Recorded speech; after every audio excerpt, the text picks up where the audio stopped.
নমস্কাৰ, জয় হিন্দ। এতিয়া আপোনালোকৰ লগত সকলোৱে গম পায় যে আপোনালোকৰ কি আহিছে, ন'টিচ আহিছে য'ত আপোনালোকৰ অৰেল বা ভাইভা এক্সাম হ'ব।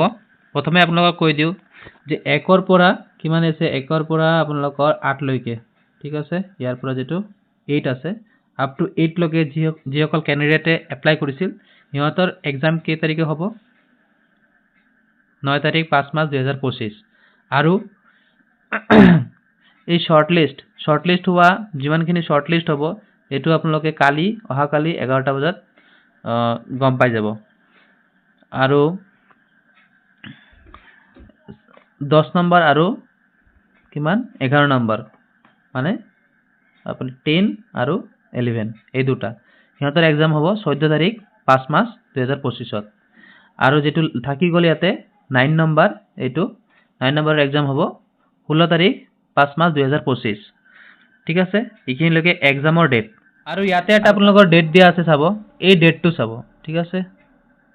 এই ডেটটো হ'ল 11 ৰাতিপুৱা 11 মানে 5 মে 2025ৰ পৰা আপোনালোকে আপোনালোকৰ এডমিট কাৰ্ডটো ডাউনলোড কৰিব পাৰিব। আৰু কি কৰিব পাৰিব, এই এডমিট কাৰ্ডটো ডাউনলোড কৰাৰ আগতে আপুনি আপোনাৰ কি আছে পোষ্ট প্ৰিফাৰেন্স দিব পাৰিব। যিবিলাক ইলিজিবল হয় আপুনি পোষ্ট প্ৰিফাৰেন্স দিব পাৰিব। কোনোবাই ফায়াৰমেনত আছে, কোনোবাই এপিয়াৰত আছে, কোনোবাই ইউবি আছে, কোনোবাই এবি আছে। যোনটো সিলেক্ট কৰিব সেইটো আপোনালোকৰ ফাৰ্ষ্ট প্ৰিফাৰেন্স হ'ব। সেইটো হ'ব অৰেলৰ কাৰণে, ঠিক আছে। এইখিনিলৈকে আছিল।